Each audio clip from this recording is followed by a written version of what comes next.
আজ অফলাইন যে পথে নামবে না এক ক্যাব, কতটা ভোগান্তির শিকার হচ্ছে নিত্যযাত্রীরা শুনবো। ভীষণ ভোগান্তি হচ্ছে, ভীষণ ভীষণ। আমি তার ভুক্তভোগীদের মধ্যে একজন।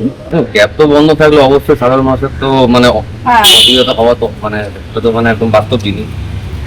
ভোর থেকে 11টা থেকে চেষ্টা করতে করতেও তারপরে কিছু পেলাম না।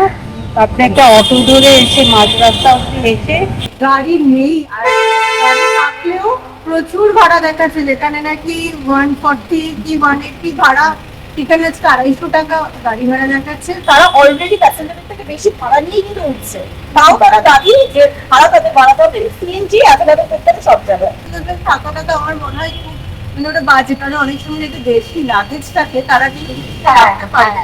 প্রত্যেকেরই দাবির একটা যৌক্তিকতা থাকে, তো সেটা না জেনে আমি মতামত দিতে পারবো না।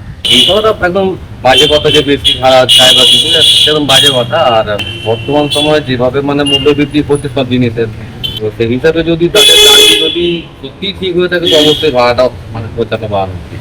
ভাড়া যেটা দেখাচ্ছে তার থেকে কিন্তু বেশি ভাড়া অনেক সময় বলে রাত হয়ে গেছে বা এতটা একটু এক্সট্রা দিন, কিন্তু এক্সট্রা বলতে গেলে কিন্তু 10-20 টাকা নয়, এটা অনেকটাই এক্সট্রা। তারপরে অনেক সময় গাড়ি ক্যান্সেল করে বসে থাকে, মানে দেখাচ্ছে 2 মিনিট আমার বাড়ির লোকেশনে চলে এসেছে, কিন্তু তারপরে বলছি কম বেশি ভোগান্তির শিকার হতে হচ্ছে শহরবাসীকে।